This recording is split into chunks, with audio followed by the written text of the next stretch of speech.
Today, we are lucky and honored to be seeing all the four honorable personalities on a single stage in our open forum session. I am honored to invite the other three speakers on stage, Sri Vasudevacharya, Professor S.K. Chakraborty, and Dr. Alok Pandey. I would like to request Professor N Rao to remain on stage to chair this session too. Thank you.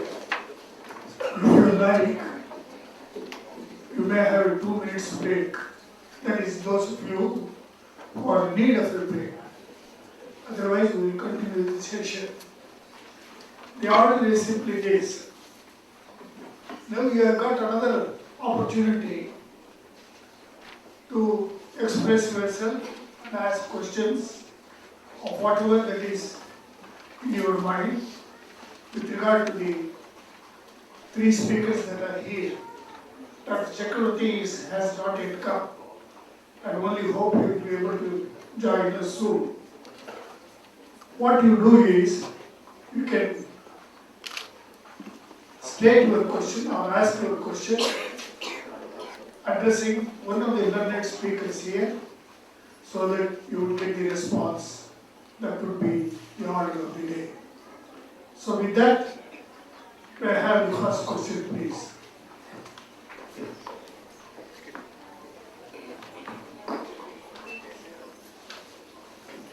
Please come forward. Please speak to the microphone directly. Yes, thank you very much. I was very lucky to come here today. First time I'm coming from Gita. I come from Rao. Now, I'm very enlightened by all the speakers, and I'm very pleased that you have expressed yourself very well. But there's one confusion in my mind. India is supposed to be a land where all the spirituality originated. Even Christianity has a certain amount of root there. And we are the discoverers of science and mathematics and all kinds of things. And in China, when the Tai Chi master told me, we got all this Tai Chi from India. Yet in the same land, these principles which they enunciate is not followed in the daily lives. Why is there a discrepancy between the preaching and the practice? And most of the leaders, I believe, they are well versed in Gita, well versed in everything. And yet there is so much of poverty and the caste system and all kinds of funny things are happening. You say everything is Brahman, and yet everybody is not Brahman because somebody is not invited out. No, some Brahmans are not allowed to come here, and so on and so forth. And plus the political arena, I think, is disturbed. And the speakers explain why. That's why I love to come in front of you. Hari. At one point, around 1912, the European nations, such as England, thought they had a monopoly on virtue. And then you saw the unholy spectra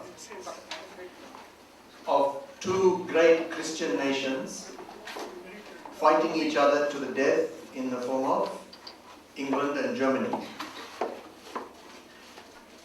After the First World War, the moral superiority of the West was destroyed because these two Christian nations fought each other, with using nerve gas and all these form of weapons that have been now outlawed. So nobody has, and we'll put it this way, everybody has an ideal and nobody lives up to the ideal.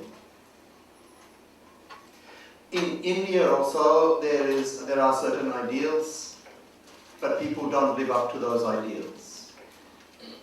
So it's not that in India people don't live up to the ideal, but in West people live up to the ideal. In West it is not the case. You can just see the situation happening in political events throughout history. So we need to have the ideals pointed out to us from time to time. And we should try, and this Gita Forum has been telling us, we should try to live up to the ideals. It's not enough just to talk. It's not enough just to be a Brahmin. Then the Brahmin should be a proper Brahmin. In Gita, it's not enough to read Gita. I think Swami Chinmayananda said, if I may quote correctly, if I don't quote, it's still a very good quote, so let's attribute it to him. It's not that we go through Gita, it's that Gita should go through us. It's very nice. So the Gita is saying so many good things. These things we should try to put into practice. This spirit of equality, things that we were talking about the other day.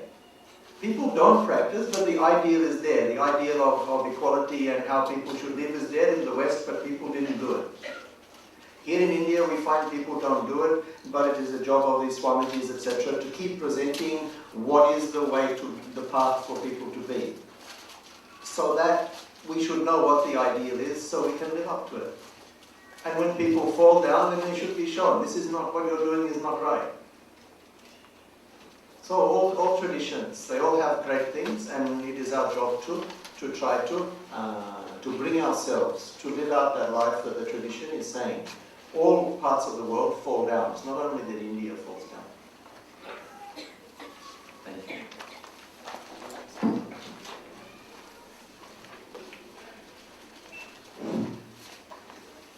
Continuing with the same question.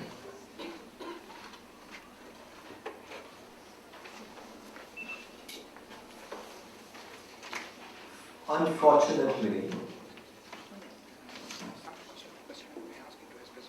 due to different reasons, even before Gautam Buddha manifested in India, people moved away from culture. One of the reasons being different kinds of desires which they wanted to accomplish, they could not get it, and a wrong practice came into existence called sacrifice and the fear of black magic that dominated for a long time. This brought Gautam Buddha to save the situation from it, and he went out against all the sacrifices and wrongly practiced theories, in which non-violence was brought into a very large extent, practice of non-violence, which further extended later on people after Buddha, those who came, some of the kings, etc., they probably did not understand Gautam Buddha well, and it went on where the defense became weak in the country. I'm giving you a long history in a very short time, where the defense became weak in the country. Once the country's defense became weak, the country was invaded. We had long list of invaders coming to India. This was not so before Buddha. After that, Kshatriya clan dropped it. Why Buddha had to bring in reforms? The thinking community at that point of time did not guide correctly. They went into a tangent of animal sacrifice and various things, so which brought Buddha, and as a result, slowly what happened after Buddha, much later, the weapons were completely dropped, and it was only after that India was continuously invaded. And a nation which was invaded almost 1,500, 1,700 years, we have gone through a slavery of that. From there we have recovered 60 years. And in 60 years, whatever one could do, we did. In 60 years, like you said, casteism. Caste was part of Hindu culture, but not the way in which it is being practiced today. It was much different. Caste cannot be avoided. In the world, you have caste everywhere. For example, there are thinkers in Australia. There are thinkers in America. So wherever there is a thinker, wherever there is an intellectual, he is a Brahmin. Now you have to understand, in India, not all Brahmins are intellectuals. But intellectuals are all Brahmins. You have intellectuals around the world. You have rulers around the world, administrators, Kshatriyas. You have businessmen around the world, Vaishyas, commerce, men of commerce. Then you have workers around the world. 4 categories are everywhere. That was created by the Lord. Intellectuals, rulers, men of commerce, and workers. This is there. In India, what happened was it was tried. We tried a kind of an experiment which definitely yielded and it gave its results. What was the experiment which we tried? We tried matching people of the same level. A highly intellectual man was married to another highly intellectual woman to see if the gene carries it. The experiment was successful. Two brilliant warriors were married. I mean, a Kshatriya kind of a temperament was married to a Kshatriya kind of a man and woman who married that way, which also gave wonderful results. That way, the experiment brought in beautiful results, but there was nobody to stop it when it was going away. As a result, today you have someone born in the Brahmin family with absolute Brahmin qualities of a real thinker, and some are born in a family devoid of those qualities. Because the gene after a long time got dissolved. So that's how the caste came in. But last 60 years we have done the repair work. You must understand. Now how much of casteism is there? This knowledge, Gita, was not available to everybody. Today it's open. Everyone has access to it. Everybody can go into the temple. There are enough organizations which gives this knowledge to all, in spite of whatever be the background. How much of casteism is there, even in the level of marriage, if you see? Even there, the barriers are broken. It got dissolved to a very large extent. In my opinion, maybe this will last for another 50, 60 years. People will reject it fully. Because today it is not existing as it existed. Because everyone have access to it. Earlier even the access was denied. So if it is existing, it would be at the minimum level. Today everyone knows their rights. People can walk into the temple, they can walk into any of these talks. It cannot be limited to a particular community. We have opened it out. So caste that way has become a much dissolved effect. I would rather say it's fast. It's going fast to end the whole thing that way. Then we would honestly see how Krishna said, Chatur Varnyamaya Srishtam, Guna Karma Vibhagashaha. How these four classifications are created around the world based on the guna, the mind, and the quality in the mind, and the action which was performed. I think that way it would restore itself. The experiment we tried gave its best. Still effective, not in all cases. That's why I said, all intellectuals are Brahmins. It need not be all Brahmins by birth are intellectuals. So we are going back to the old classification. Then, you were talking, as you mentioned, even about the poverty of the country. Please understand, the economic shift is happening from the West to Asia, and all the leading economists in the world are seeing India as the potential world power. And naturally, when economic shift is taking from West, from the US and from the Europe to Asia, and people are very conscious Asia is going to be dominating on economics, and all the prophecies of the economists are China and India would be on top. Naturally, I'm very confident poverty would become a past soon. There's no doubt about it. We are worried about it. We would have affluence, we will go poverty and culture. That slide has to be stopped. That's where the work is, to go and teach the ideal, make them understand about the ideal.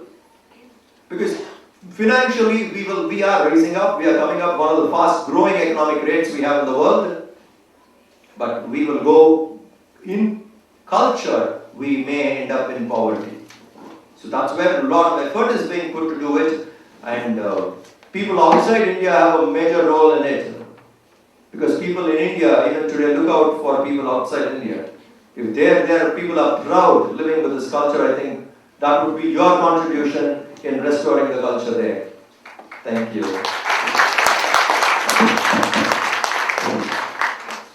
Now, next one. Now, actually, this is not a question, it's an essay. Whole page.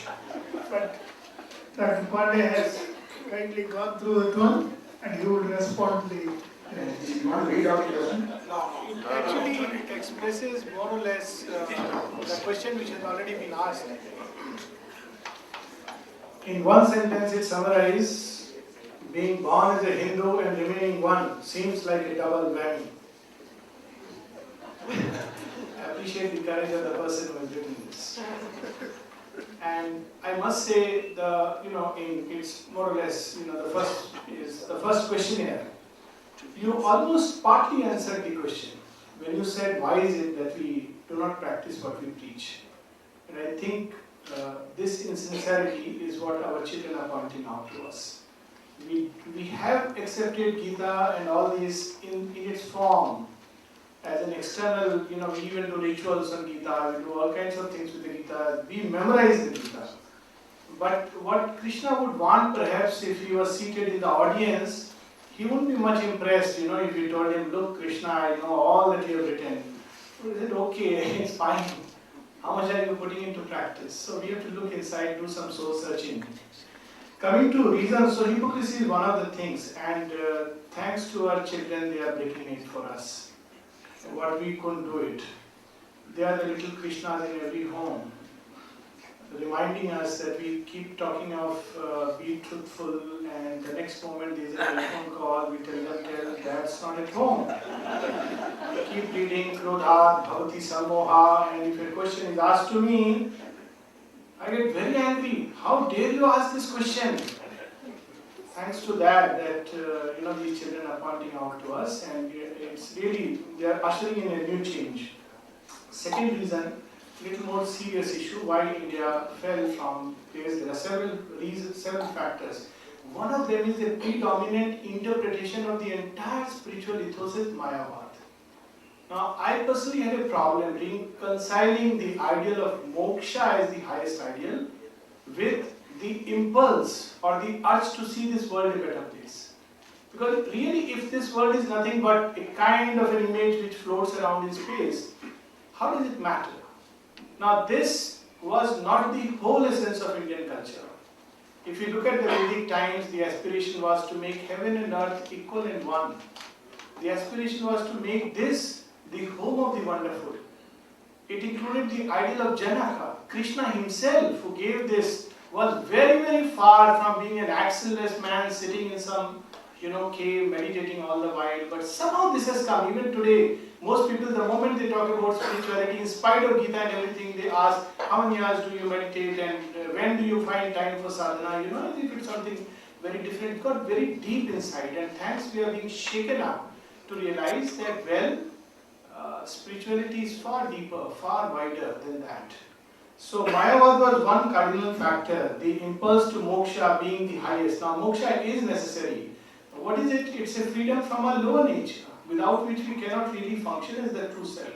So it's a step, it's not the end. There is also the ideal of Jivan Mukta, there is also the ideal of changing this earthly life, which the Vedic rishis aspired. They asked for, there is a famous story about Yajnavalkya. When he was asked, there was a meeting, conference of sorts, Raja Janak called, and he said, well, whoever wins the Shastra, he goes with 100 cows with horns tipped with gold. And there was a lull, who is the greatest Brahmagyani. Suddenly Yajnavalkya gets up and says, please, to one of his disciples, please take the cows to the ashrama. And now the moment he says that, everybody resists.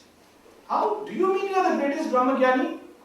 And Yajnavalkya, what a beautiful reply. He said, I don't know about that, but I'll eat the cows all right. See, let's not discard this word, this rejection of word. Another, I think India for the last maybe 50, 60 years, this poverty is an ideal, somehow we have been too much, I hate to say this, but it's a sad fact that when we talk about father of the nation, we think of Gandhi. It's a very sad thing, after all, this nation is thousands of years old. Talk about Bharat, talk about Krishna, and okay, Gandhi was one of the great figures. But that ideal cannot be applied to the Indian life. if no nation can rise up as a nation, it's alright for an individual to practice, the spinning wheel and go bare-chested. Salman Khan does that. But that's not an ideal to be practiced as a nation. Another reason is we are very complex people. As Indian, we cannot be so focused because we also want our families to be happy. We want, we have some thought about world peace and issues like that.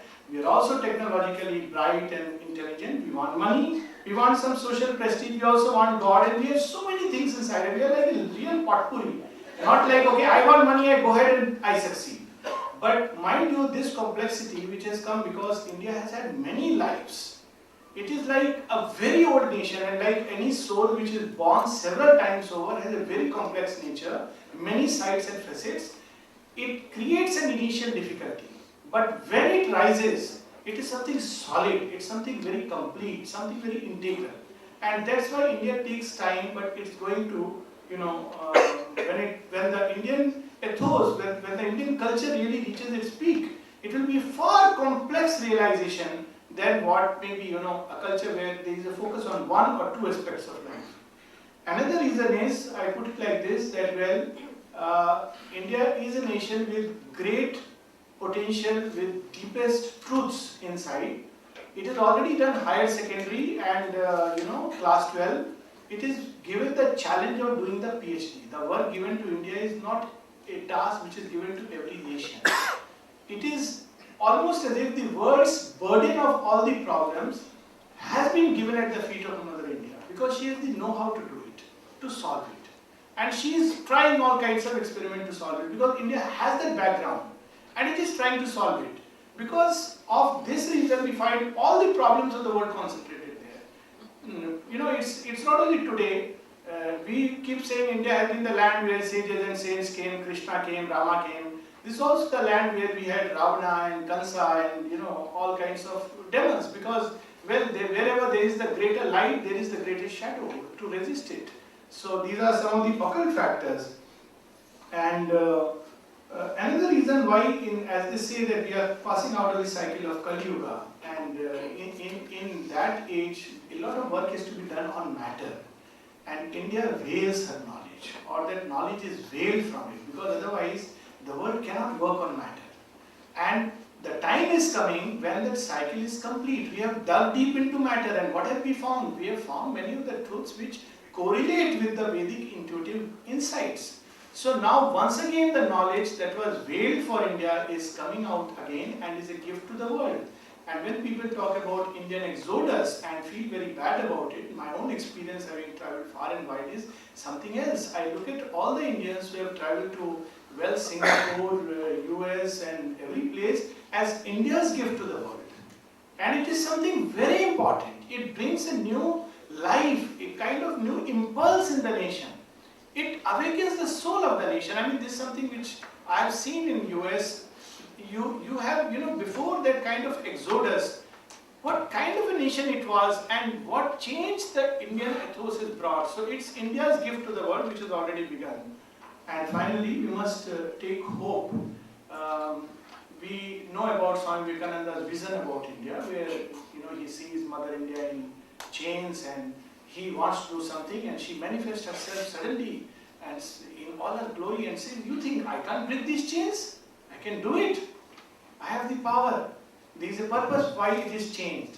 So let's find the greatest hope, Sri Aurobindo, who actually participated in the freedom movement at the peak of its, when in fact he was regarded by the Britishers as the one most dangerous man in India, whose creativity, perhaps equals the creativity of Vyasa. Before reading Sri Aurobindo, I used to wonder, was there anyone like one person like Vyasa who would write so much? Now when I see Sri Aurobindo's 35 volumes, each about 500 pages each, what a phenomenal creativity in every field. And he had something to say about India. And with that, I will answer this. He says, "The sun of India's destiny will rise and overflow India and overflow Asia and overflow the world."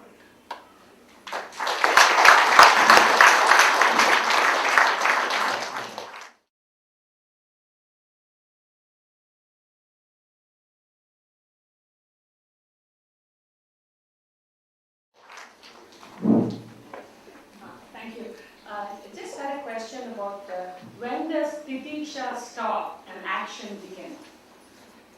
I mean, somewhere the Bhagavad Gita says about samatvam and the control of the mind and the equality of everything, and it also talks about action.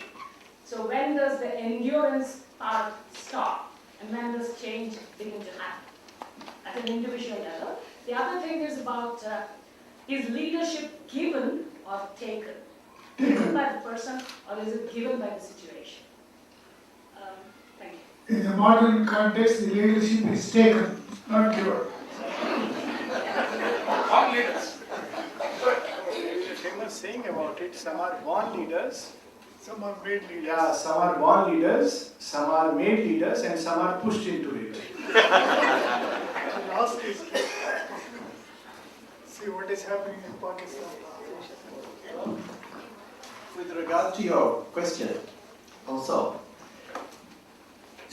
I think sometimes we're wanting to emulate the West also. So I don't think we should just lose our values. So you lose your values so easily. Titiksha is there as a value. And as Swamiji pointed out that Matra Sparsha Sukhanteya, etc. You don't have any option. Things happen to you. What do you do when they happen to you? So you can cry. You can beat your you can beat up your something in your house. You can throw your plates around. You can shout at your children. It doesn't solve the problem. Titiksha is a value which we should have, and it doesn't go against action. It is not contradictory to action. Titiksha is what happens to you, how we handle the situation. Then you're perfectly free to act after that. Do you think, what are your plans? What do I do next? So we in order to emulate the dynamic and amoral capitalist West, we shouldn't give up also our values, and titiksha and action are not contradictory.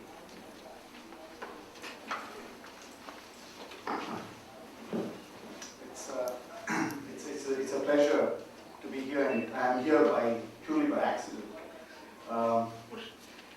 Well, I must thank Mr. Mitrananda for having brought me over to Singapore.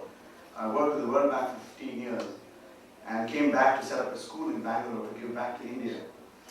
I must tell you, some of the statements that you read, being a Hindu and an Indian, it was very difficult to start a school. I had to pay $120,000 in bribe to start a school. But I was persistent in starting a school. Second, I think Dr. Pandey said a few things. I don't want to paint a bad picture like one of the gentlemen said. There's so many people who are coming back like me, who are coming back and seeing opportunities and potential in India. We have to stand together and to change it, and our children will change it. The question is, will we do it? There's a tremendous amount of passion that is out there where the people are coming back, and if we can all get together, we can do it, because the children are ready for it. But now, having gone through this session of the Gita, my mind is a turmoil. Good. Please leave your address back. So I send my psychiatric bill to Mr. Shivananda. Good. But well, let me point out some of the things that have been pointed out here. We have in our curriculum, or a co-curricular activity in the school program, we have a culture period. And I spoke to Dr. Pandey about this. And let's say they come at the age of 2.5 and they leave out at the age of 18. And from 2.5 to about 7, we give them stories of universal values. And then from 7 on to 11 or 12, we give them the Gita classes. Now, one of the things Dr. Pandey said was, if they are not ready, it would be too dangerous to give it to them. But we make them recite and learn that. But then, what the second speaker said was, or the third speaker said was, we are trying to be secular, and when you try to be secular, you're being vulgar, is what he used. And we have to be secular in a school in India. And so when we teach the Bhagavad Gita from, let's say 7 to the age of 12, and when they come to 7th standard, we teach them the Bible, and the 8th standard we teach them the Quran, and the 9th standard we just let them out and have them discuss interfaith, intercultural systems. And one of the things, I wish I had brought the calendar that the kids prepare. And if you see, there are very few dissimilarities between people, and that's why when Swami Mitrananda said when we encompass everything. And this is what the kids did. They built a beautiful calendar, and we just ran out of it because everybody wanted that calendar that the kids had done. So we see, I'm trying to be secular, and the speaker said that will be vulgar. Then you have parents. Oh, that's another dimension to schools. I don't want to even start dealing with it because it's the kids that I'm still dealing with and the teachers. And so I've started doing the parents' workshops to see if I can affect some change. Yes, they are appreciative of what the school does, but as living examples, I don't know how I can affect that change. So these are the three things that hit my mind, and I look for advice and direction in any means possible so that we can bring about a curriculum change into the school program. Thank you.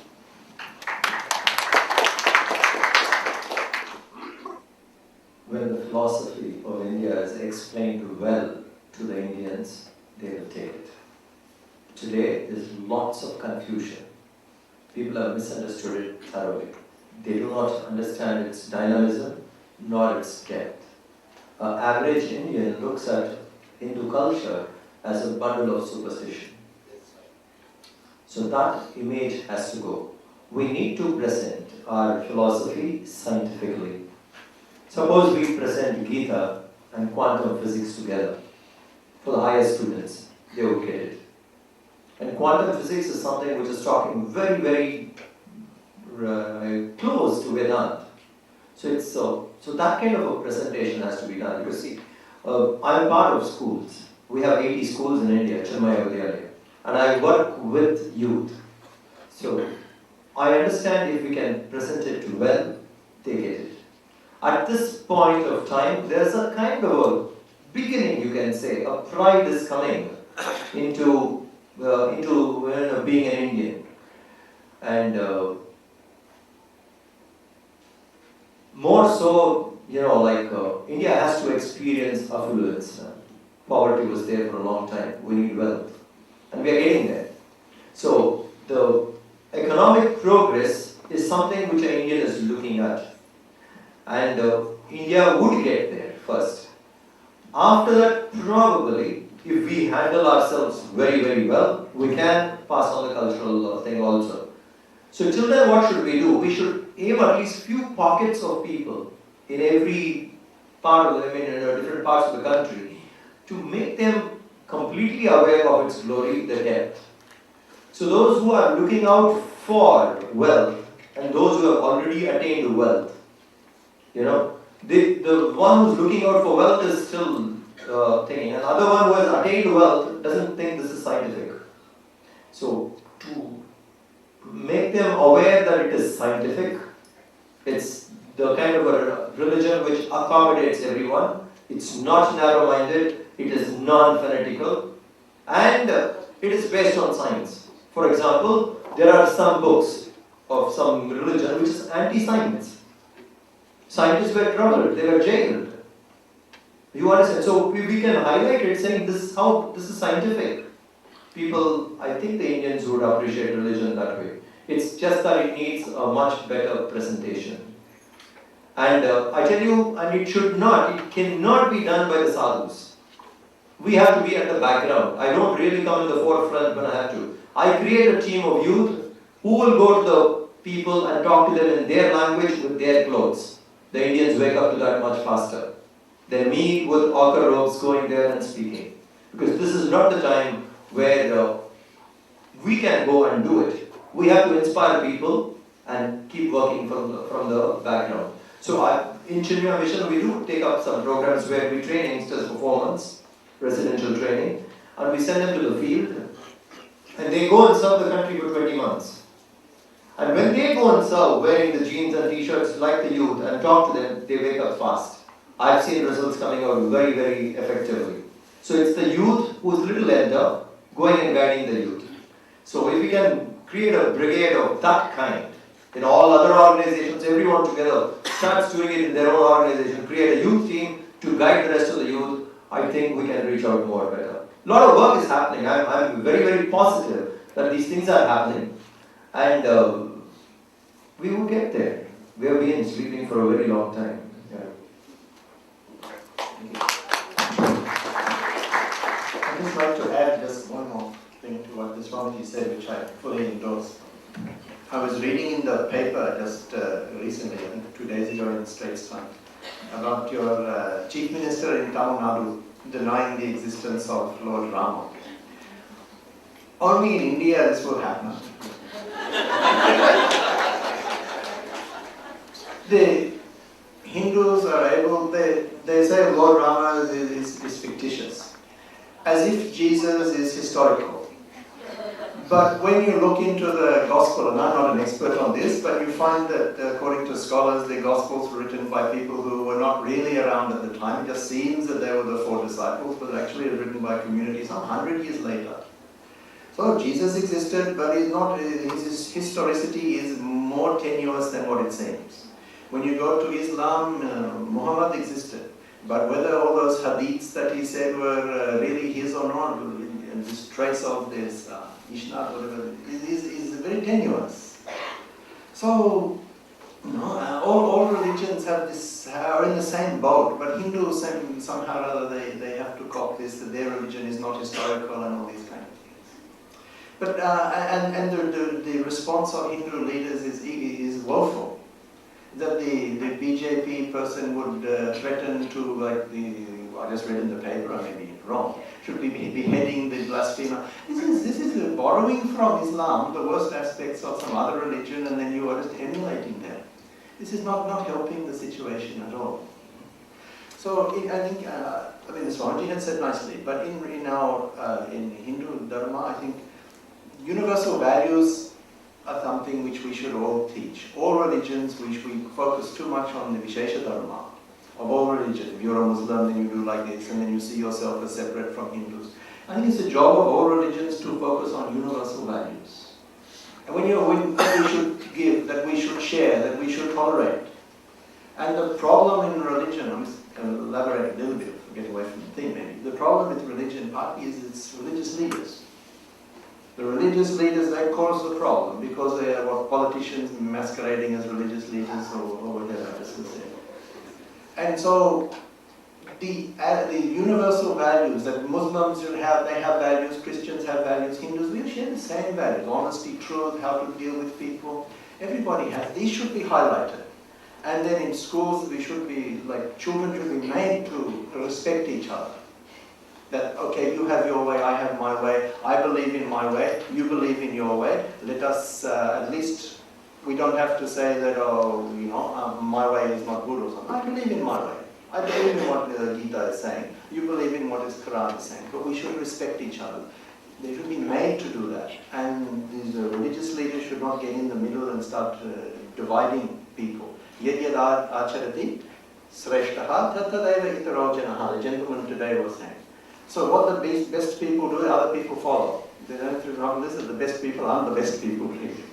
And they get in and they cause problems. So in your school, universal values, respect, all these things we should be teaching.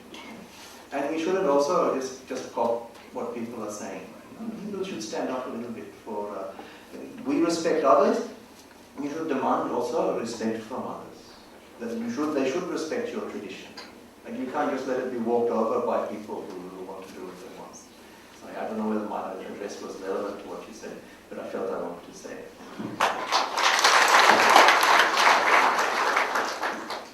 Yeah, there's one question. After this. Firstly, I think cost of sounding repetitive, sincere thanks to all the learned speakers. Speaking. Yeah, firstly, the cost of sounding repetitive, sincere thanks to all the learned speakers for having taken time off and introducing Gita to us. My question is this: it's in the past few months that I've gotten interested in Vedantic literature, and it's now become a part of my life so much so that I really look forward to getting back to it each day after work.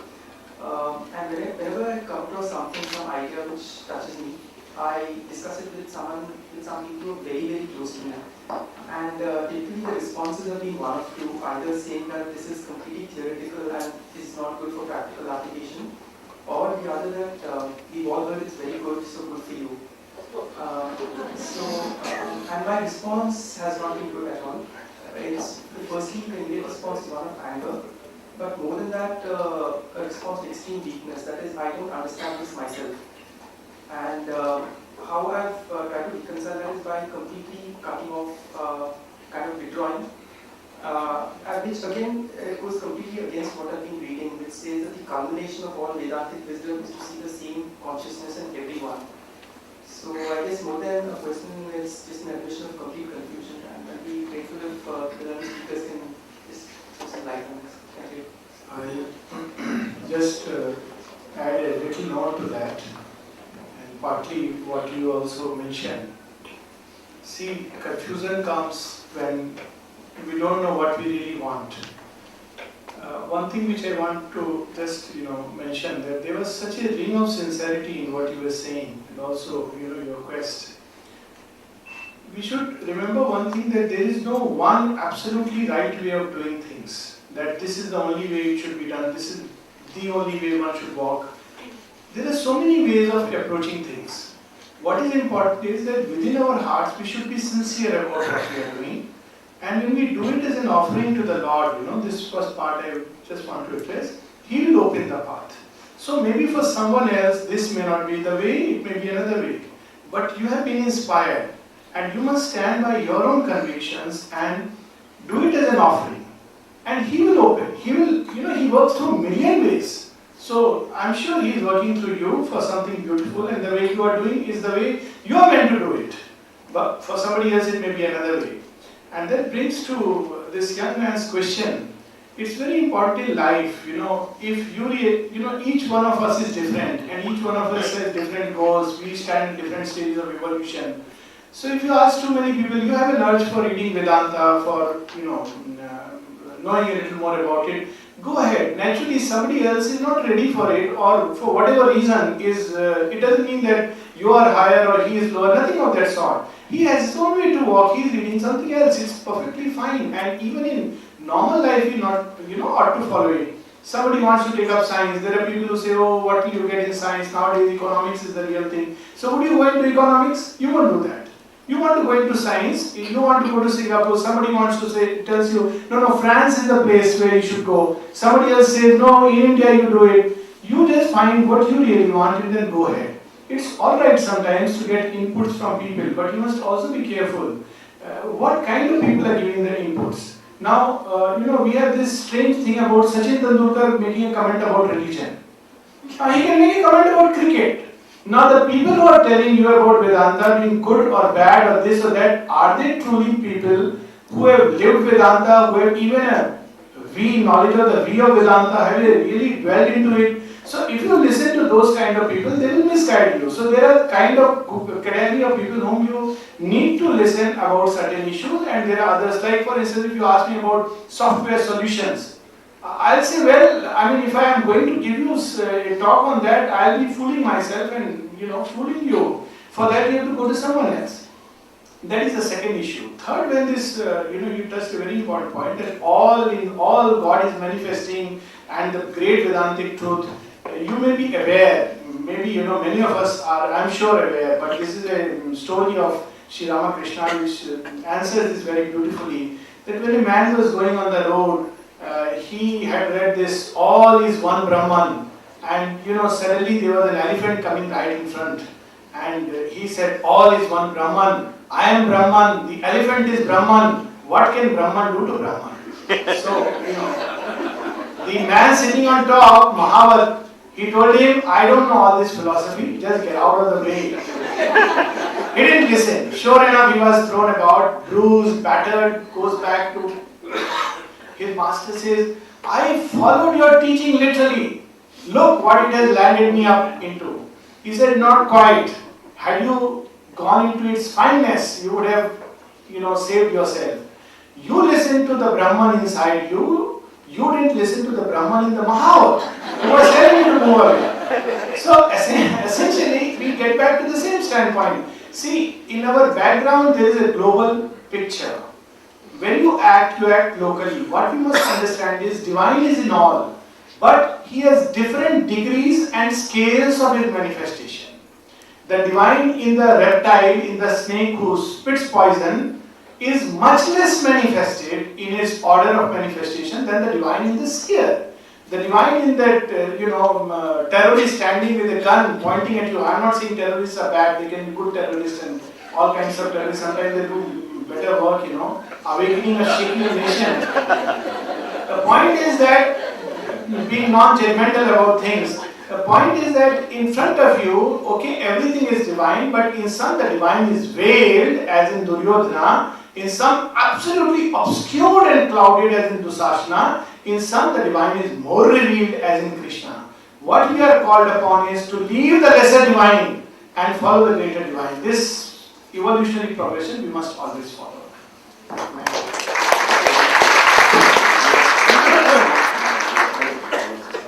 I'll just say one thing to you, because you asked, as Sir mentioned, your question was so sincere.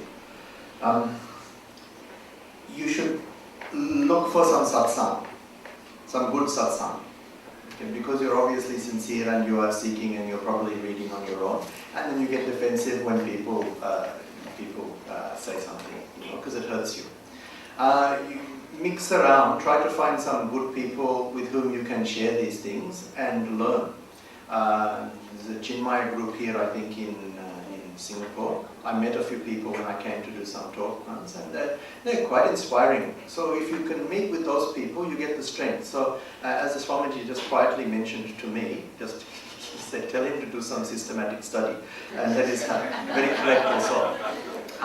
If you attend some class, and you hear this teaching from somebody, it is really not meant to be self-study. It is meant to be, as Shruti is meant to be heard.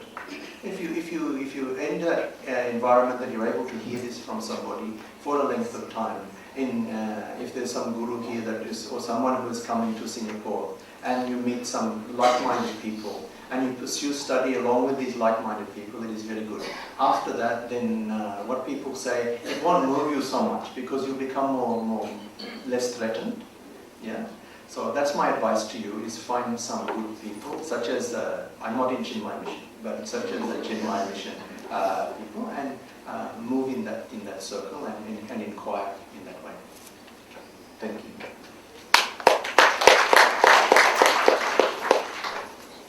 I have a question to ask. That is, our spiritual pursuits are that we proceed and find God and merge with the God. And in this way, we will be away from reincarnation. That means there will be no life and death, and we will be forever with the divine. My question is that, personally speaking, I know I'm in my 70s. I've enjoyed this life so much. This is such a wonderful world, full of mysteries, full of life, so lively. And my family and myself and my business, everything has gone so well. I have thoroughly enjoyed this life. And I wish I was born 100 times more. I'm frustrated. So my question is, am I missing something?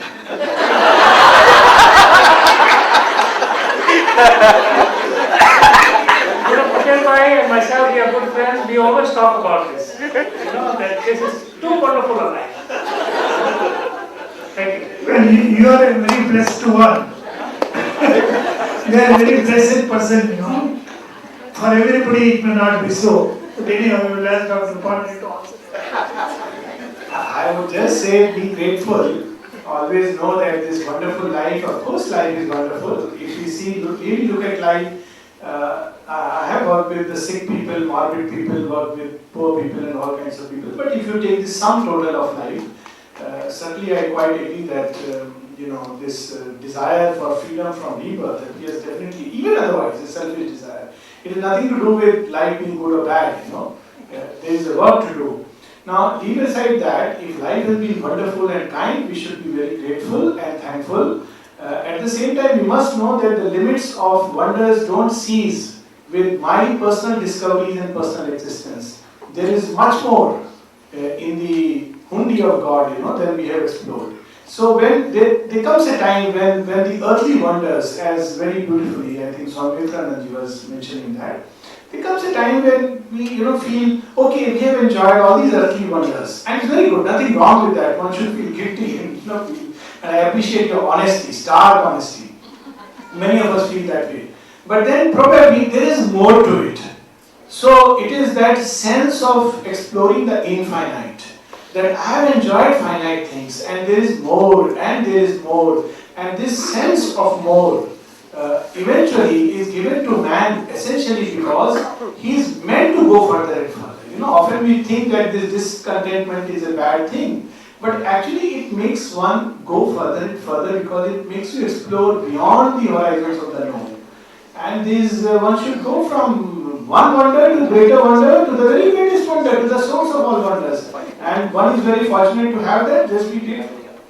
But don't stop exploring. That's all.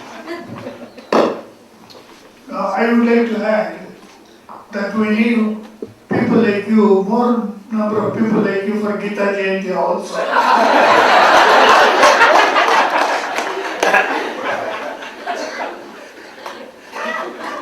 I know you are a good supporter and you will support us more. My question is related with that person's question that on the education, that means he has opened some school. I want to open, that I get it, and also that Speak to the microphone. Speak to the Get closer. And my colleague which has asked the question on the problems related to that. You can ask your question. Yeah. Ask your question. Ask your No. That is the reason but why I'm asking, I'm trying to correlate this question basically. In our country, I'm concerned about the education basically, and the children's, basically of the teenagers, who are much more concerned about the values. We are trying to put the values in them so they can more think about the nation. But we have, as the Swamiji has mentioned, that you should listen the Chinmaya missions, pravachan and satsang, you should do that. Like we have lot of centers in India, and I read the Gita, like ISKCON, Gita written by ISKCON, Gita read by the Gita Press, Gorakhpur, Gita read by Sri Aurobindo, written by Sri Aurobindo, and others Gita. I found a different interpretation of the Gita, same shlok, different interpretation. What I am concerned about that, if the person goes to a particular mission, he gets a different value for a particular shloka, different ideology for a particular shloka. Do we have any solution? So we will have the same. I ask Mr. X, he will say that, yeah, I know about this shloka, this is that meaning. I ask myself, yeah, I know this is that meaning. And our meanings are same, like in Vedas, it is written that we have the same thought. Let we eat together. I don't know about the Veda much more, but I know few of lines that I am trying to recollect the things. So what can be the solution? Can this panel suggest? Yes, sure. In evolution, all are not the same. Different levels are there. So each one would explain the scriptures based on their levels of evolution and understanding. Only that way one can understand. So he will speak to the level he is aware of, and he will interpret it that way. Okay, so there would be the same Gita. Someone can look at it from the school of Dvaita, where God and the individual is eternally separate. The same Gita can be seen from another school called Advaita, where God and individual is one and the same. So it depends upon the teacher teaching and the seekers approaching being benefited. So what I would suggest is, it doesn't matter which school you take up to. Follow that for some time till you become clear in it. If you have taken Sri Aurobindo's Bhagavad Gita, follow it and try to understand it well, so that you can rise up to the level of what Aurobindoji was trying to say. If you have taken up to Gita Press, go through it till the end and see what it is. If without understanding it fully, if I read 3 other interpretations, I am reading 3 different levels. I'm bound to be confused. Even now, there's so many channels which are there in the, where spirituality is brought in, and so many speakers come out and speak. People who listen to all of them get confused. I tell them, if you're listening to, let us say, Murari Bapu, listen to him for 2 weeks at least. Don't go to any other channel or any other speaker. Be thorough with what he said. Contemplate on it for some time. Then you will be clear. Then when you listen to someone else after that, Asharam Bapu, let us say, you will be clear in understanding what he's trying to say. If I have not given enough thought to what X has said and not contemplated on it, and I jump into another interpretation, I am bound to be confused. So, listening is important. After listening, reflection is important. Reflect enough and then take to some other book or some other interpretation, another commentator, then it is fine. And we need not have it, the same words, everyone should explain it in the same way. No, that's not evolution, that's not creativeness. The depth of the verses, each one will go and try to explain from their level. So let us not have that oneness that way. After every sloka, everyone should say only like this. I think I could not pass my message basically. So I wanted to say that message, I'm not saying line by line is the same. Message, final message should come out the same. Like finally Gita says, there's some concept that you have to do Hare Rama, Hare Krishna, nothing else. Whatever you do, you just chant Hare Rama, Hare Krishna, whatever you do. Just forget about that. When the Tilak writes on the Gita, he thinks about do the karma. Gita says to do the karma.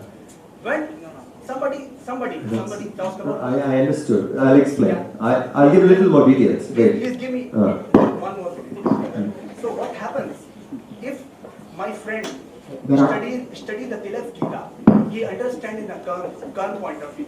I read the ISKCON Gita, I understand in the Bhakti point of view. When we met together, we discuss and we find that what is written in the Gita, it's confusing us. That is my question. Can we have the solution so we'll have the same thought? That is my question. That's what I'm saying. Each one approaches the book based on their evolution. You understand? It can't be the same. Someone has to focus on bhakti. Those people who want to invoke the Lord through that path of bhakti, devotion, they will go there. And those who want to invoke the Lord through the path of action, they will go there. Okay? So each individual would seek that path based on his evolution and what motivates him. Someone wants to know the truth and he's predominantly intellectual. You ask him to do karma, he will not do. Or you ask him to chant the mantra, he may not do it. Levels of people are different. So we cannot say everyone should have the same thing. No. The book guides of all kinds of people to move, and each one approaches that particular book or that particular master to whom they have the temperament, the aptitude, they seek that way and they move. So if you say everyone should do it, then it would be very regimental. How can it be do? The variety in Hindu culture, the variety is provided. That's the beauty of it. There is only, then comes the next thing. Why should there be Vishnu? There can be only Shiva. No. The next question would be that. Why so many gods? Just have one. And this is the way. You understand? When your deities are plenty, but the truth is one, manifestations are plenty. Same way the truth is one, interpretations are plenty. Each one seeks it based on their evolution, what they find comfortable. If you mix them together, yes, then you have to understand what is karma, what is bhakti. You have to understand both, then there won't be confusion. If I have understood karma partly, karma yoga of Tilak partly, and then I understand ISKCON's Gita partly of bhakti, then I see, yes, my understanding is incomplete. It would create only confusion. Understand it well, that's what I was saying. Even if you're listening to one speaker, follow him in the channel for some time till you can reflect upon what is said. Once that clarity is there, when you are reading with ISKCON background, if you have absolute clarity on bhakti, if you see Tilak, you will see Tilak is talking only devotion in the form of action. If you understand Tilak completely, then you will say that even to perform action you need great love. There you can see bhakti. There is no contradiction if you have understood it well. If you have not understood them fully, partly understood, reading here, that's a quality of a jignasu. Picks up information everywhere, not very stating what he is. So So if you can go deep into whatever you have heard, you can see the similarities everywhere. If that depth is not there, I will only see it superficially. Yeah. Just one small comment. Obviously, I think Swamiji has been very kind to you. From your question, I could make out that you study something and you compare it with the study of your friend, and both of you come to some kind of a conflict. My first advice to you is don't change guru too often. Stick to your guru and stick to your text not once, 10 times, till you realize the whole truth. Then you can compare, and then you have questions as Swamiji. That will be the best one.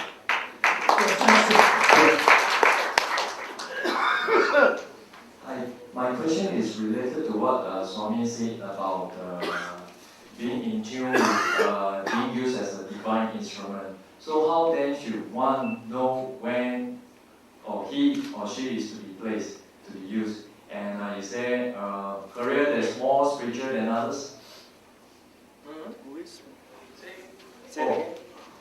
Over again. Is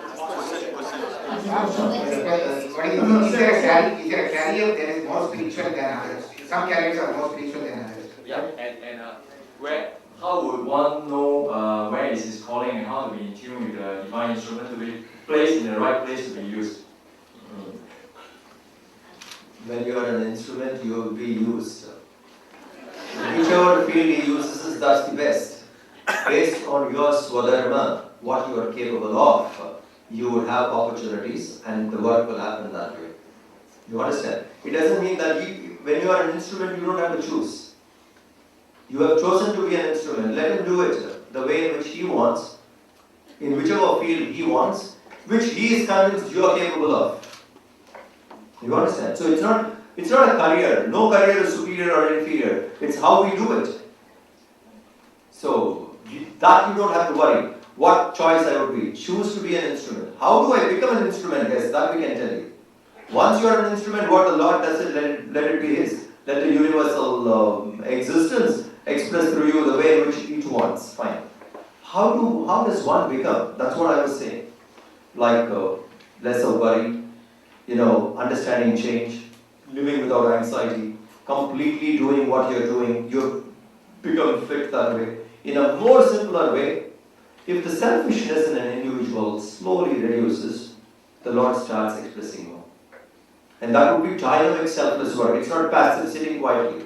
One would commit to a very dynamic selfless work. So that's how one becomes an instrument.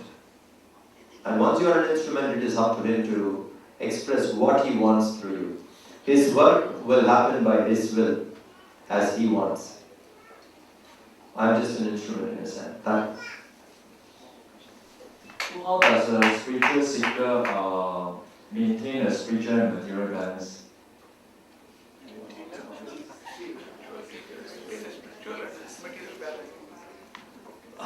In a very easy way, you have everything you want, don't possess them. Don't possess them. Possessing is in the mind. Attachment is in the mind. Having it as the physical. So material and physical, spiritual balance means spirituality is detachment. Material is going and having what you want in the material. Go and have. Dharma, artha, kama. But the only thing is learn to be detached. So focus on detachment. Detachment is not refraining. Detachment is having it and not possessing it. So you can have, don't have to possess it. That is spirituality. Having is materialism. Go have what you want. Also, I would like to just add one more thing. One is that to know that whatever you have in life is not meant for you personally, but for a larger good. To put it for a divine use. There is nothing wrong in wealth, for example. But if you can put it for a diviner use, it's much better. Now, what the diviner use will be, you have to feel inside yourself. For different people, it will be different things. But anything, whether it be a family, house, anything, when you treat it as that this is not mine, but it belongs to the divine. In fact, you will treat that object or person or even your career with much greater respect Then if you just discard it as, okay, this is nothing to do with my essential self, that question which I was responding to, this sense of Mayavad has been a great problem. It has created a schism inside the Indian psyche. It's not that this world is, just meaningless absurdity. It is meant for the growing manifestation of the divine. So whatever you have, you should use it divinely, rightly. Before using it divinely, you have one step earlier, use it rightly, with a kind of sattvic sense. Later on, use it spiritually and divinely. That's what it sense. Ariel, I have two questions. They were actually prompted by Swami Mitrananda's talk, so it's a pity he isn't here. Now, firstly, he spoke about how when your mind is still, you see God, when your mind is disturbed, you see the world, and how, for example, the world around is just a projection of your mind. So, firstly, why is there this certain consistency you see in the world around us? Why is there so much beauty inherently in the world around us? Professor Rao, he's a botanist, that there is so much order and beauty and consistency, but how can all this just be simply an illusion in your mind? And secondly, Swami Mitrananda brought up the point about there is Dvaita, Advaita, Vishishta Dvaita. And what really attracted my attention was that he said even atheists can reach the ultimate reality which the other three paths reach. So how is that possible? Thank you. First of all, you have actually touched the core of the problem, that is the world really an illusion? When it is said that the world is an illusion, in its original sense it meant that we don't perceive reality as it is. What we perceive is a figure of reality. It's a deformation. Now, illusion is not that it's non-existent, that would be incorrect. And it is easy to understand. I'm sure I can see that you know about science, and it's definitely and what you spoke very beautifully, that there's so much beauty around. Now, this sense of the beautiful, this sense of joy in nature is itself a reflection of something deep inside it. That's why we perceive that in nature, when we are amidst nature. So, first thing we must understand is God is there in this world. There is a reality deeper trying to express itself through the forms. And definitely, when it expresses itself in the form, it's not a perfect reflection of what is inside. Therefore, there is both things together. There is order as well as chaos. So, it's moving yet. It's not yet evolved to its perfection. This is the first aspect. Second thing, with regard to atheist, you see, each one will arrive at the figure of reality or at that reality, but there are no two things. There is only one thing. It doesn't matter, you call it spiritual, material, whatever way. There is only one reality. There cannot be two realities. Now, each one approaches it from the window of his own angle of vision. Depending on the angle of vision or his Shraddha, Gita insists on that, man is his faith. Depending on your faith, that reality reflects itself in that way in your mind. So when you approach him through the heart of a bhakta, you discover him as the all wonderful, as the divine master, as the player, as the friend, eternal friend, as the lover of mankind. When you approach him as a jnani, as someone who you find it impersonal, cold, bare reality behind this entire universe, as a cosmic intelligence. When you approach him as a materialist, you discover him in the bosom of annihilation. He veils himself completely, and you see that there is nothing except a great void sustaining this universe. So it doesn't matter, you have approached him and you have touched it, but each one touches a fringe of that totality.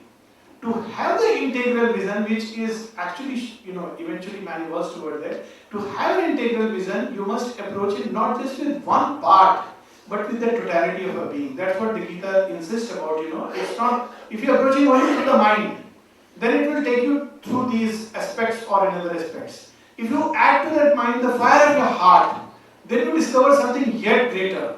When you approach to that, your will, your energy, your dynamism, then you discover a still greater vision. So it's depending upon the intensity and the oneness of your approach.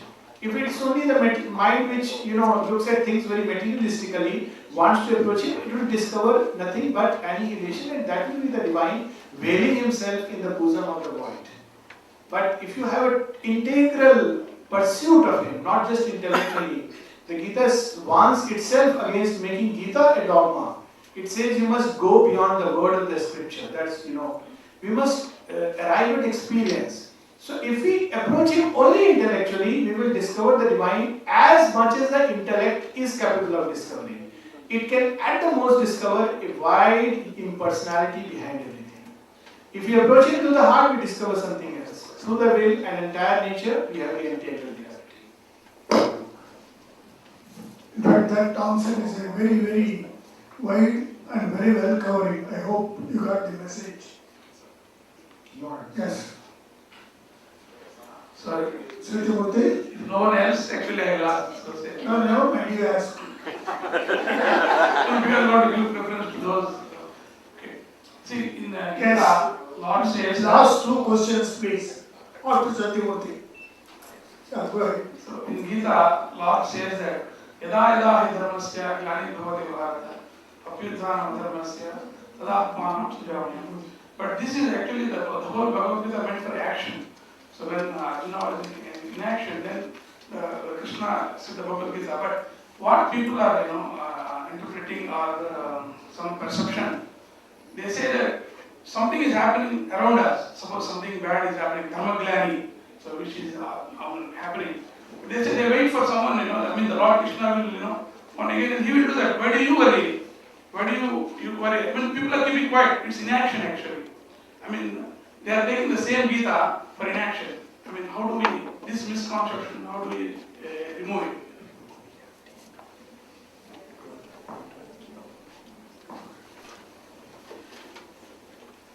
The day is getting late.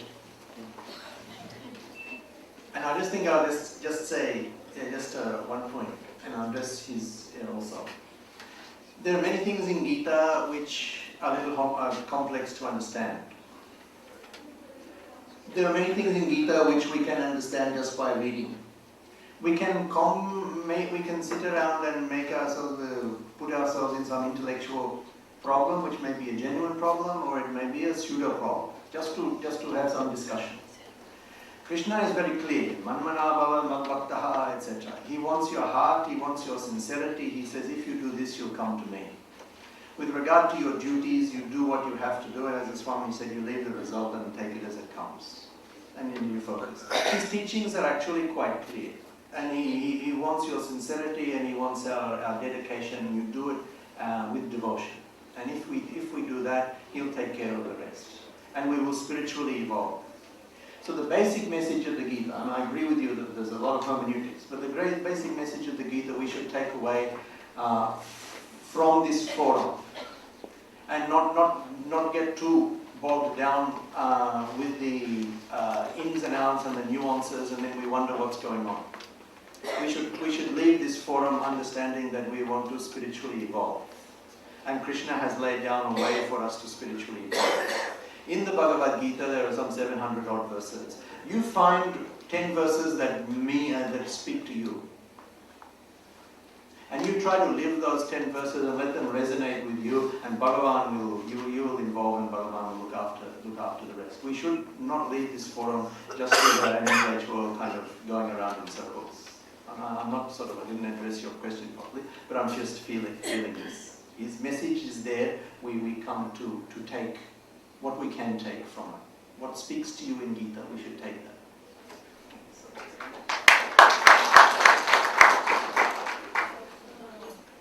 Just one up for a minute.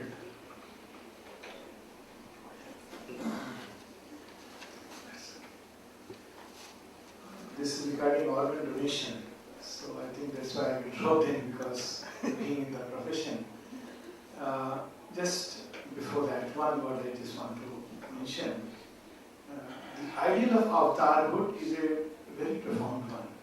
And while it is true that we all must do our bit, but God's descent into humanity is something which opens the path. So, we should maybe some other time we'll talk about it a bit, because it's something you have touched one of the 3 great mysteries that Gita speaks about. So it is something very true, it's one of the mysteries, and what you say is also true. It doesn't mean that we sleep over. Krishna needed an Arjuna, and probably today he need many more. Okay? Well, the question is about why some people oppose organ donation. Why is it opposed by some very influential spiritual and religious leaders? Organ donation after death and giving more worthy life to a deprived. Is it wrong? is it changing a disabled person's karma? It has many facets to it. First of all, organ donation is not only after death. Organ donation, one of the most common organ donations is blood transfusion. Just let me put things in perspective. Right? It's commonly practiced. And we do transfuse blood.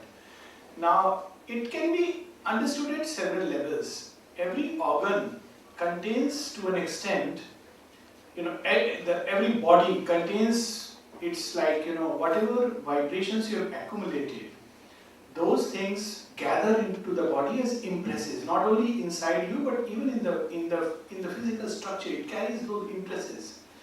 And it is true that to an extent, it's like when one person meets another, there is an interchange of forces, and these interchanges of forces can be beneficial, can be harmful, as the boy out there, and we were just listening to some of these interchanges.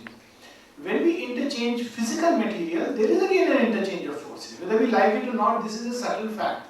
It has nothing to do with good or bad, it's a reality. When two people meet, even if they talk, there is an interchange of forces. That's why satsanga has a value, that's why dussanga has its thing. So similar process takes place when there is a exchange of physical material. Now, on an average level, it doesn't matter because most of us, by and large, whatever our external differences may be, we stand by and large on the same level of the mass humanity, and it's okay. Second, it can be done with that good thought. There is a lot of compassion involved in it. That why not give life to somebody else? And there's a very beautiful feeling. But there is a stage in inner evolution where, the body contains very strongly the impress of something which should be preserved, which should be remained for the sake of a greater good. That's why in India, the ancient tradition is that the great Mahatmas are not burnt, they were given samadhis. Whereas the ordinary mortals like us were burnt because it's fine, there is nothing much, there were various reasons for it. But the great Mahatmas were given a burial because their bodies contain the impress which can continue to transmit its influences. We know about the tooth of Buddha, it's a relic. We know about the cup of Christ, this is a relic. Take Raghavendra, yes, for example. Yes.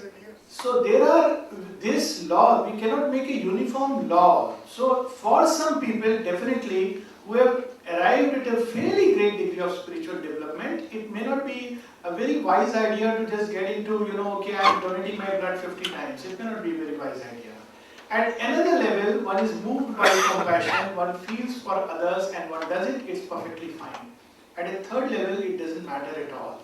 So it depends on where one is standing. So to make a uniform rule that all organ transplantation is bad, that all abortion is bad, such rules, at least as far as my understanding of Hindu ethos goes, it would not speak in such categorical dogmatic terms. You have to see each stage is different, each person is different, each situation is different, and based on that one has to assess.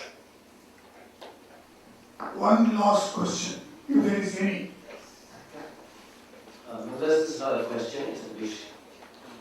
When Dina Prabhu first came to see me regarding Gita Jayanti, I supported him because one of Krishna's best wish is that the message of Gita be spread to the world. And I went along with him, Krishna already too. And his wish was that one day Gita Jayanti must be held in Indore Stadium. We went to Indore Stadium once and it did not materialize. So with this much of support, and with these eminent speakers here, the wish is that it must be held at Indore Stadium. We had the support of Kashyap Trust, Gopal. So I think with this, we must take another leap. Shall we?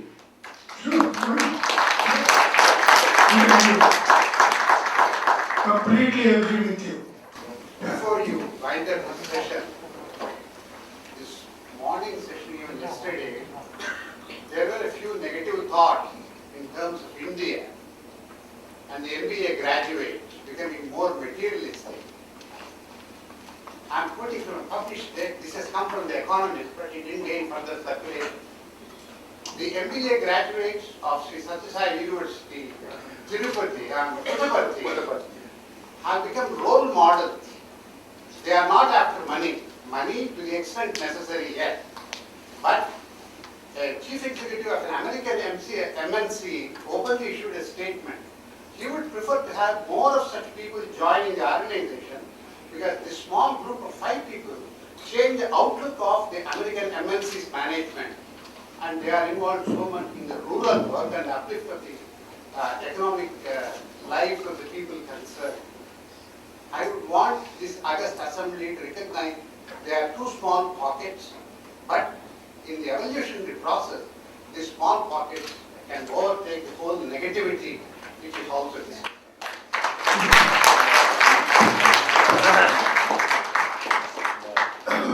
I think you got a question? Can I ask a question? You have time? Okay. Okay. My question was related to the mystic vision in the Gita and the cosmic vision, the Ishvara. So, like Arjuna was given the Ishvara is somewhere in the middle of another 11th chapter of Gita. So, is it that mystic vision is an essential part of spiritual growth, or is it that without the mystic vision given by Lord Krishna to Arjuna, whether Krishna would not have taken up the Gandhi. So next question. It's not compulsory that everyone should have that vision. Krishna himself tells Arjuna, only you have got this vision. He says that very clearly in the same chapter. He says, I have given you this divine eyes to see this, and only you have seen it. So it's not that everyone has to have that kind of mystical vision to be enlightened, not necessary. In Arjuna's case, Arjuna saw, because Krishna gave him that Divya Chaksha, and therefore he saw what he wanted to see. You understand? It's not what Krishna showed. Krishna did not move, he was just standing there. All that what Arjuna saw was from Arjuna's mind. So, not necessarily that is required here. But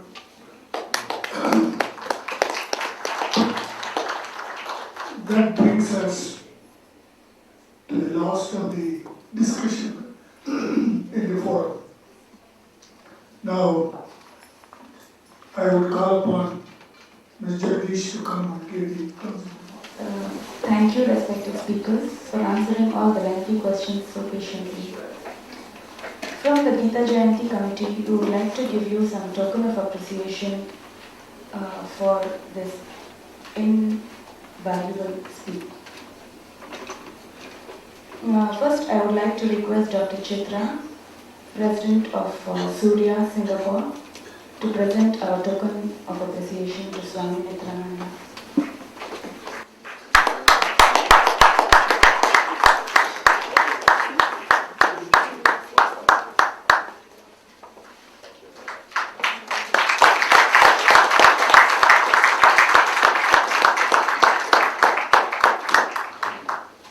Next, I would request Mr. Gurunathan, President of Hindu Center, to present the token of appreciation to Sri Vasudevacharya.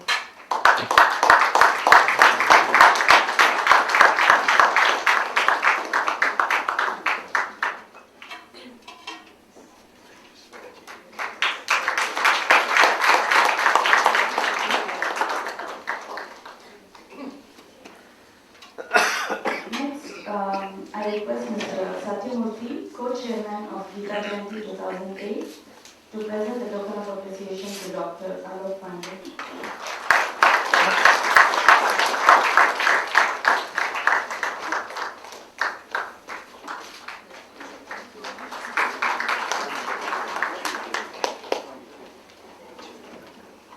Next, Mr. Ramadas, President of Kannada Sangha.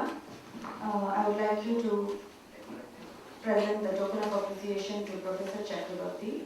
But since he is not here, can I request Mr. Krishna Kumar to come and accept it on his behalf?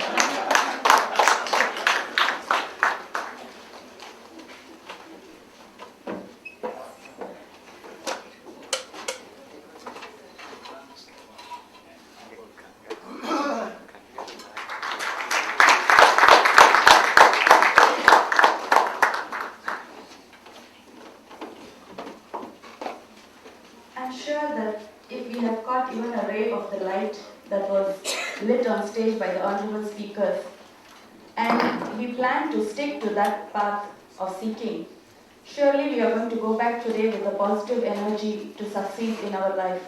But remember, we must in turn serve mankind with our own limited ability. To conclude this first International Gita Forum, which has received an overwhelming response from you all, I would like to request Mr. C.V. Jagdish to come on stage and give a concluding remark to this forum. Mr. C.V. Jagdish. Mr. C.V. Jagdish is the chairman of Gita Jayanti 2008. He is the past president of Kannada Sangha Singapore. He has been a volunteer for past 6 years, teaching yoga to thousands of people through Nikam Guruji Yoga Center. By profession, he is the CEO of System on Silicon Manufacturing Company. Mr. C.V. Jagdish. Good evening to all of you. As one of the speaker earlier mentioned, you will figure out every time you are doing something new activity. So this is also one of the things I learned today. I am a simple yoga instructor to teach. I am not a teacher, I am just a simple instructor that I share whatever little I have learned and then I just instruct them. I am not a yoga teacher or I am not a yoga master. I am still learning and I am trying to understand the yoga of life. Even though Dr. Alok Pandey brought it in a very simple words, in the words of the Mother Divine, but still it is going beyond my head. But nevertheless, I learned a lot of key points. Let me share with you some of my own views, what I have observed. We started off yesterday evening at 4. It was supposed to start at 4. We started at 4:50. It was started off very well by the ambassador, Mr. Keshav Pani. So he started the inauguration remarks or inauguration speech, wherein he brought in the excellent message of interfaith dialogue and intrafaith dialogue in Singapore. Then followed by our first session, which was opening remarks by Mr. K.S. Rajan, and then the keynote speaker, Swami Sri Vasudevacharya. He explained us in a very simple term the Drishtapalam, Adrishtapalam, the good deeds and the bad deeds. I was really impressed with that. Thank you very much. And then the skillfulness in action, trying to make us realize what is the meaning of yoga in the Gita's words. Skillfulness in action, doing our duty. Right? Whatever we do it as an offering to the Lord. Thank you very much for the wonderful message that you delivered to us. Then later on, we went on to the second session, wherein it was opening remarks done by Dr. V.P. Nair. He shared with us the concepts of some of the Hatha Yoga, the breathing, and then get us started off with Dr. Alok Pandey's Yoga, Life, Death and Beyond in Gita's life. I struggled hard for the first 10-15 minutes to grasp and understand, but the key message which I realized, which I enjoyed thoroughly, was the endure, the detach, the equanimity, right? And then the God-centric, especially bringing up the points of the Rajasic, Tamasic, how it is narrated in Gita. Thank you very much. And a wonderful session of question and answer. If I tell you, the question and answer which Dr. Alok Pandey did together with the audience, had we had the time until 10:30, 11 o'clock, everyone in this room would have been sitting and continuing and discussing with us. Thank you. Then started off this morning. This morning we started off at 10 o'clock again, assemble everybody, 10:15, 10:20 we started. And then the opening remarks by Professor S. Tagore, right? He started off giving us the introduction to Art of Leadership and the Management Gita Perspectives, which was delivered by Professor Chakravarti, who is not here right now, or Chakraborty I should pronounce it. So, divine is playing in his own skills. And he went through every one of the business leader in what he has come across. He mentioned like Sir P.C. Ray to R.K. Talwar, J.R.D. Tata, Dilip Mehta. One of the key message he delivered is that sincerity plus silence plus non-preference equal to divine life. What a wonderful message. So we thank Professor Chakravarti from the bottom of our heart with the excellent message that he delivered. Then the session went on, and in fact, even if he had given another 2 more hours to Dr. Chakravarti, he would have continued. He covered from the Gita's verse 2.47, don't be attached to the results. Which I, being a commercial guy, living in the commercial world, I enjoyed a lot, and then trying to realize the verse 2.48, the samatva, and then 2.50, he went through everyone's skills in work is nothing but yoga, different way of bringing on the message, the best in the best. And the more greedy, you will be more fearful. I think now the fear will be gone the moment the greediness is not there. And then he brought in a lot of excellent points which every one of us enjoyed. And had we given him another 1 hour of time, the question and answer would have continued until 1:30, 2 o'clock, and everybody was ready to even miss lunch. So we thank Professor Chakravarti. After that, we had a sumptuous full lunch. Right? Everybody enjoyed the lunch. And after the lunch, we started the afternoon session exactly at 2 o'clock. And then the opening remarks by Professor N Rao. Let me say 1 or 2 words of Professor N Rao. He is the one who motivated me to chair the Gita Jayanti 2008. First I refused. I said, no, Professor, because I don't have the bandwidth. I'm using all kinds of excuses, right? Not able to participate. But he encouraged me, he motivated me, saying that Jagadish, Kannada Sangha should take the lead, you have to take the leadership, right?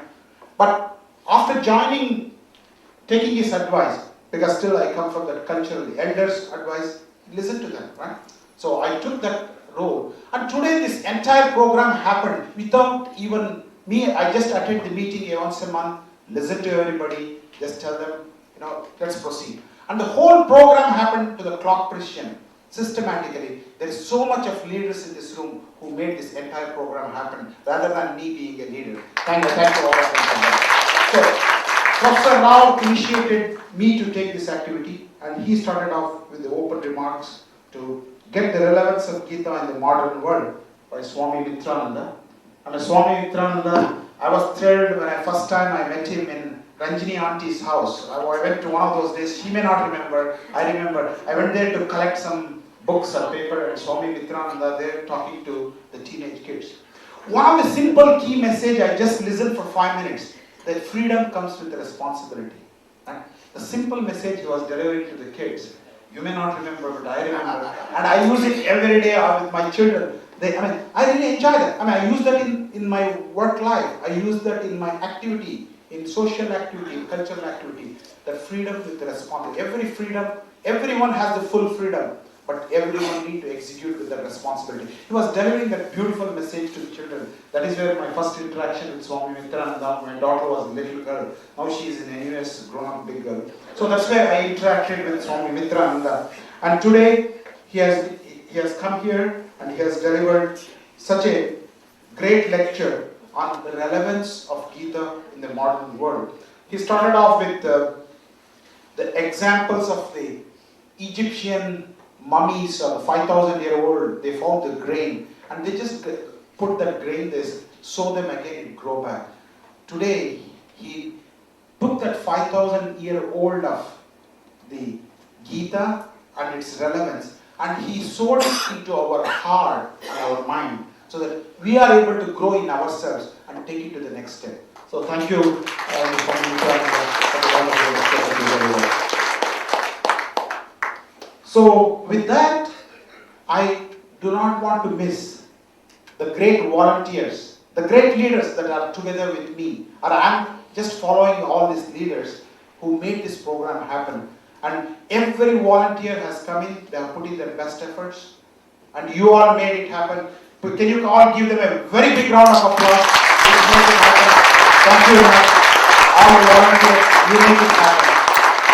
Wonderful experience. Last but not least, we do not want to exclude every one of you who participated here, keeping this hall full for the last 1.5 days, and the Perumal temple. Give all of them a big round of applause. Thank you very much. So, with that, the program ends, and there is a final, yes, there is a, Lakshmi will take over, and then we'll hand over the program to Ms. Lakshmi. Thank you. Thank you, speakers, and you all for sitting over here. If you are feeling very hot under the light, you can join the audience down. And we will be concluding with there's tea available downstairs, so people can have a refreshing tea before you go back home. And I have an important announcement to make. Since Acharya ji recommended satsang to that gentleman, and generally everybody needs it. He said Chinmaya Mission as one of the platforms. So I've been asked to announce this one. Chinmaya Seva Center is conducting Bhagavad Gita discussions on Saturdays as a part of the year-long celebration of the Gita Jayanti 2008. And they also have Bal Vihar classes for children and Chinmaya Yuva Kendra for the youths. So please send your mails for details on any of the above programs. The email ID is chinmaya, CHINMAYA @singnet.com.sg. You can find the email ID on the flyers that is available outside the hall also. Thank you for your company for 1.5 days, and good night.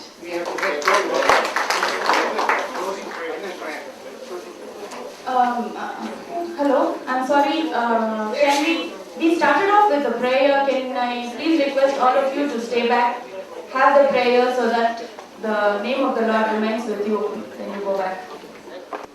Om Vasudevacharya Devam Kamsachanuramardanam Devaki Paramanandam Krishnam Vande Jagadgurum. Om Sahana Bhavatu Sahanau Bhunaktu Sahaviryam Karavavahai Tejasvinavadhitamastu ma Vidyushavahai. Om Shanti Shanti Shanti. Om Asato ma Sadgamaya Tamaso ma Jyotirgamaya Mrityorma Amritangamaya. Om Shanti Shanti Shanti. Om Loka Samasta Sukhino Bhavantu. Loka Samasta Sukhino Bhavantu. Loka Samasta Sukhino Bhavantu. Om Shanti Shanti Shanti.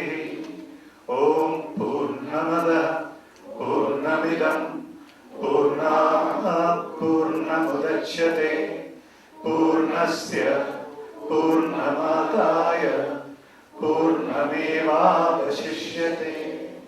Om Shanti Shanti Shanti.